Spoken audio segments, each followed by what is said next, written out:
আজকে আপনার সাদা মুরগি পাকাবো। যাত্রা করে আমরা সরষের তেল দিয়ে দিলাম, একটু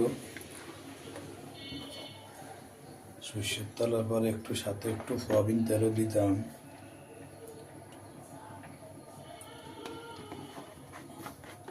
সয়াবিন তেলের পরে আমরা কয়টা আনাম জিরা দিয়ে দিলাম। আনাম জিরার সাথে কটা লং দিলাম, কটা গোলমরিচ দিলাম, কয়টা দারচিনি দিলাম, সাথে কয়টা তেজপাতা কাটা দিলাম।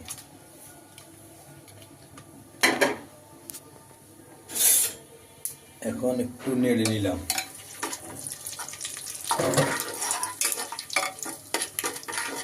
নেড়ে নেওয়ার পরে 1 কাপ পরিমাণ পেঁয়াজ দিয়ে দিলাম।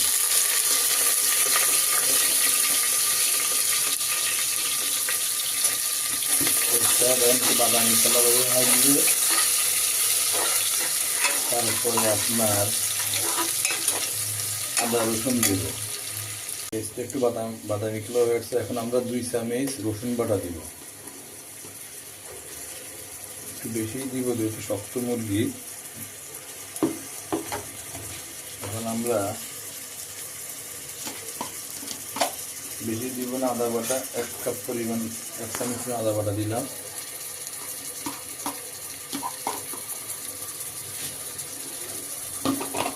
আদা বাটাটা দিয়ে আমরা একটু নেড়ে দিব।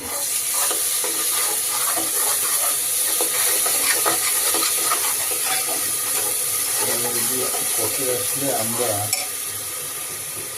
দিব, বেশি দিব না, জাল হয়ে যাবে।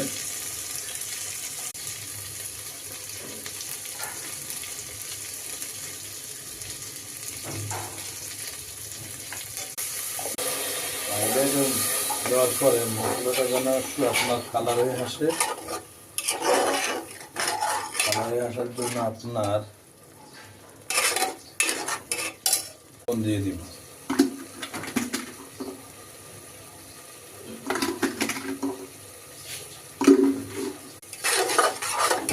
দেওয়া শেষ।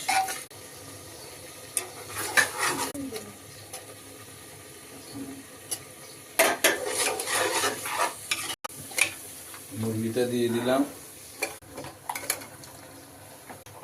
দিয়ে নেড়ে দেব। এই যে নেড়ে দেওয়ার পরে লাল হয়ে গেছে। এখন আমরা একটু